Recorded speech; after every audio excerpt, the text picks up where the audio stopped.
بسم اللہ الرحمن الرحیم. والافراد والترکیب حقیقتاً صفۃ اللفظ لأنه ان دل جزءه على جزء معناه فمرکب ويسمى قولا ومؤلفا وإلا فمفرد. والافراد والترکیب حقیقتاً صفۃ اللفظ لأنه ان دل جزءه على جزء معناه فمرکب ويسمى قولا ومؤلفا وإلا فمفرد.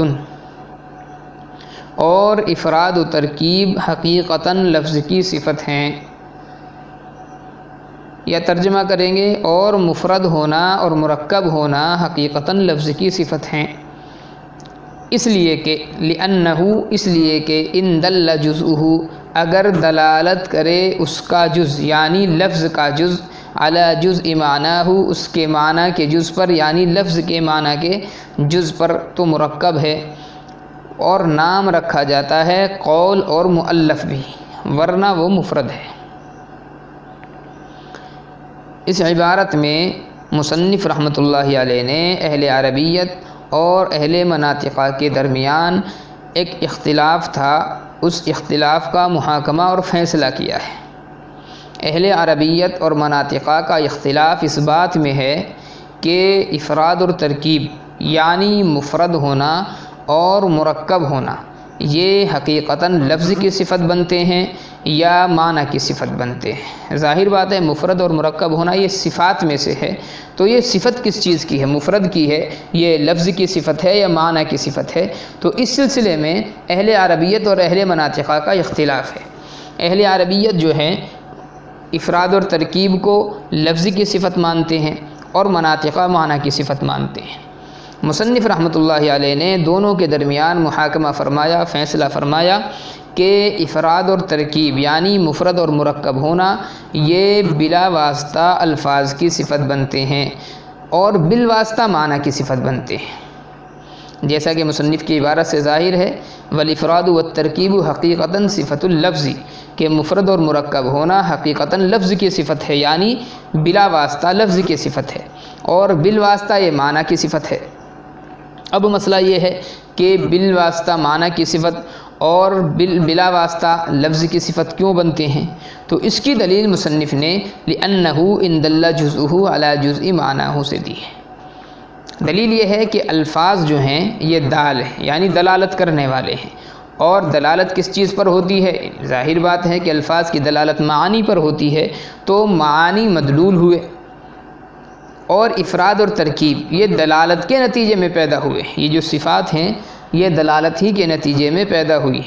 اب جو چیز دلالت کرنے والی ہوگی اس کو یہ دونوں صفات بلا واسطہ عارض ہوں گی، اور دلالت کرنے والی جو چیز ہے وہ الفاظ ہیں، اس لیے الفاظ کو یہ دونوں صفات بلا واسطہ عارض ہوں گی، اور جن چیزوں پر دلالت کی جائے گی ان کو دال کے واسطے سے عارض ہوں گی، اور جن چیزوں پر دلالت ہوتی ہے وہ معانی ہوتے ہیں، لہٰذا معانی کو یہ صفات عارض ہوں گی دال یعنی الفاظ کے واسطے سے. اس لیے افراد و ترکیب یہ بذات لفظ کی صفت بنیں گے اور بالواسطہ معنی کی صفت بنیں گے. لأنہ ان دل جزءہ یہ جیسا کہ عرض کیا گیا کہ یہ جو عبارت ہے یہ سابقہ دعویٰ جو مصنف نے کیا ہے کہ مفرد اور مرکب ہونا حقیقتاً لفظ کی صفت ہے، یہ اس دعوے کی دلیل بھی ہے. اور اس عبارت سے ایک چیز اور معلوم ہو گئی، اور وہ مفرد اور مرکب کی تعریف ہے. تو گویا کہ یہ جو عبارت ہے لأنہ ان دل جزءہ علی جزء معناہ یہ دو چیزوں کا کام کر رہی ہے، ایک تو سابقہ دعوے کی دلیل اور دوسرے مفرد اور مرکب کی تعریف. ظاہر بات ہے مصنف نے کہا کہ اگر لفظ کا جز معنی کے جز پر دلالت کرے تو مرکب ہے، تو یہ تو مرکب کی صراحتاً بھی تعریف ہو گئی. مفرد کی تعریف اسی سے سمجھ میں آ جاتی ہے کہ اگر لفظ کا جز معنی کے جز پر دلالت نہ کرے تو وہ مفرد ہے. لأنہ ان دل جزءہ تو یہ جو عبارت ہے یہ سابقہ دعوے کی دلیل بھی بن گئی اور مفرد اور مرکب کی تعریف بھی بن گئی. دعویٰ کیا تھا مصنف کا؟ دعویٰ مصنف کا یہ تھا کہ مفرد اور مرکب یہ بذات لفظ کی صفت بنتے ہیں. دلیل کیا دی ہے؟ دلیل یہ دی ہے کہ مفرد یا مرکب کا مدار دلالت پر ہے، اور دلالت لفظ کی صفت ہے، اس لیے کہ لفظ کا جز معنی کی جز پر دلالت کرے تو مرکب کہلاتا ہے، اور دلالت نہ کرے تو لفظ مفرد کہلاتا ہے۔ لہذا جب دلالت یہ لفظ کی صفت ہوئی تو اس پر مرتب ہونے والے جو احوال ہیں یعنی مفرد اور مرکب یہ بھی لفظ کی صفت بنیں گے۔ اور دوسری بات کیا بتائی کہ اس عبارت سے مصنف نے مفرد اور مرکب کی تعریف بھی کی ہے کہ مرکب یہ ہے کہ لفظ کا جز معنی کی جز پر دلالت کرے، اور مفرد یہ ہے کہ لفظ کا جز معنی کی جز پر دلالت نہ کرے۔ تو یہ عبارت دو چیزوں کا کام کر رہی ہے، سابقہ دعوے کی دلیل بھی اور مفرد اور مرکب کی تعریف بھی۔ مصنف نے جو تعریف کی ہے لِأَنَّهُ إِنْ دَلَّ جُزْءُهُ عَلَى جُزْءِ مَعْنَاهُ فَمُرَكَّبٌ، یہ جو مرکب کی تعریف ہے اس سے ایک بات اور سمجھ میں آئی کہ مرکب کے تحقق کے لیے 4 شرطیں ہیں۔ نمبر 1 لفظ کا جز ہو، چونکہ مصنف نے کہا ان دل جزءہ، اگر دلالت کرے لفظ کا جز تو لفظ کا جز بھی ہو۔ دوسرا یہ کہ معنی کا بھی جز ہو، علی جزء معنی ہو۔ تیسرا یہ کہ لفظ کا جز معنی کے جز پر دلالت کرتا ہو، جیسا کہ ان دلہ سے بتایا۔ تو اور چوتھی چیز ہے کہ یہ دلالت مقصود بھی ہو۔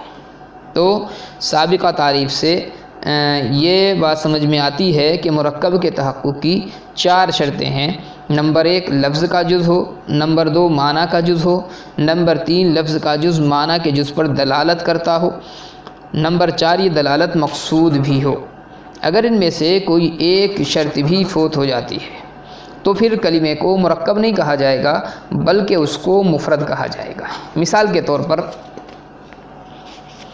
لفظ کا جز ہی نہ ہو، جیسا کہ حمزہ استفہام ہے تو اس کو بھی مفرد کہیں گے، یا لفظ کا تو جز ہو مگر معنی کا جز نہ ہو، جیسے لفظ اللہ کے معنی بسیط ہیں تو اس کو بھی مفرد کہیں گے، یا لفظ کا جز ہو اور معنی کا بھی جز ہو مگر لفظ کا جز معنی کے جز پر دلالت نہ کرے، جیسے زید کے اجزاء زا یا دال یہ 3 جز ہیں اس کے، لیکن اس کے معنی کے جز یعنی ہاتھ پاؤں سر وغیرہ پر ان کی کوئی دلالت نہیں ہوتی۔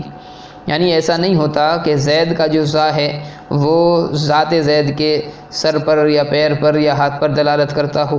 اسی طریقے سے یا اور دال کا مسئلہ ہے، یا لفظ اور معنی دونوں کا جز تو ہو اور لفظ کا جز معنی کے جز پر دلالت بھی کرتا ہو مگر یہ دلالت مقصود نہ ہو، جیسے لفظ عبداللہ یہ علم ہونے کی حالت میں اگرچہ عبد جو ہے یہ ذات یعنی بندے پر اور اللہ ذات باری پر دلالت کرتا ہے مگر یہ دلالت کبھی مقصود نہیں ہوتی۔ یعنی جب کوئی شخص لفظ عبداللہ بولتا ہے، کسی آدمی کو مخاطب کرتا ہے تو اس کا جو مقصد ہوتا ہے بس وہ متعینہ شخص ہوتا ہے۔ لفظ عبد سے بندہ وہ مراد لے اور اللہ سے باری تعالی مراد لے، ایسا نہیں ہوتا ہے۔ تو مرکب کے تحقق کے لیے 4 شرطیں ہیں۔ اچھا، مرکب کے مقابلے میں ایک لفظ مؤلف آتا ہے، جیسا کہ مصنف رحمۃ اللہ علیہ نے یہاں پر فرمایا ہے وَيُسَمَّى قَوْلًا وَمُؤَلَّفًا، کہ مرکب کا دوسرا نام قول اور مؤلف بھی ہے۔ تو مرکب اور مؤلف ان دونوں میں کچھ فرق ہے یا دونوں ایک ہی چیز ہیں؟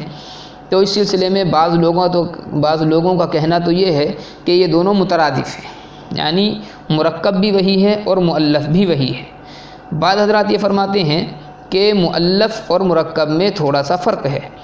مؤلف وہ مرکب کہلاتا ہے جس کے اجزاء کے درمیان باہم الفت ہو، ربط ہو، اور مرکب جو ہے وہ مطلق کو کہتے ہیں، اس کے اجزاء کے درمیان باہمی الفت اور ربط ہو یا نہ ہو۔